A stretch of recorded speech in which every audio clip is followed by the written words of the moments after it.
మంచి వాళ్ళు మన జీవితంలోకి వస్తే జీవితం మరింత మధురంగా ఉంటుంది.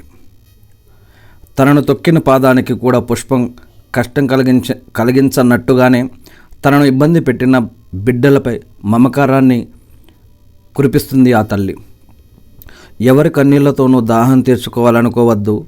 కర్మఫలమై తిరిగి నీ కడుపులో మంట పెట్టక మానదు.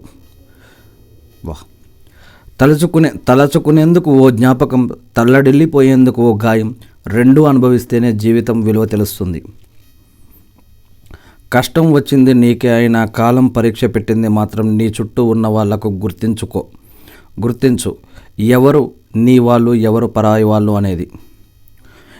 ఓ మధ్యతరగతి అబ్బాయి కుటుంబ అవసరాల కోసం వదులుకున్న కలలు, మన అనుకున్న వాళ్ళ కోసం కోల్పోయిన సంతోషాలు, బాధ్యతలను లాగడంతో కందిన భుజాలు, సంపాదన కోసం పరుగులో పస్తులతో గడిపిన రోజులు, లేని సంతోషాన్ని నటిస్తూ అయిన వాళ్ళ మధ్య నవ్వుతూ నటిస్తూ నెట్టుకొస్తున్న క్షణాలు. వాహ్! నా హృదయానికి స్పందన ఉన్నంత వరకు అందులో కొలువుండే దానివి నీవే. మనల్ని మనకన్నా ఎక్కువగా ప్రేమించే వ్యక్తి దొరకడం మన అదృష్టం. అలాంటి వారిని దూరం చేసుకుంటే అదే మనకు తీరని నష్టం. మన తల్లిదండ్రుల ప్రతిరూపాలను మనకు తిరిగి ఇవ్వగలిగేది భార్య మాత్రమే.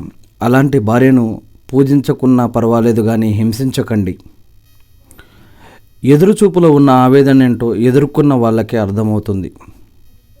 ఇదంతా కూడా వేటివ్ న్యూస్ నుంచి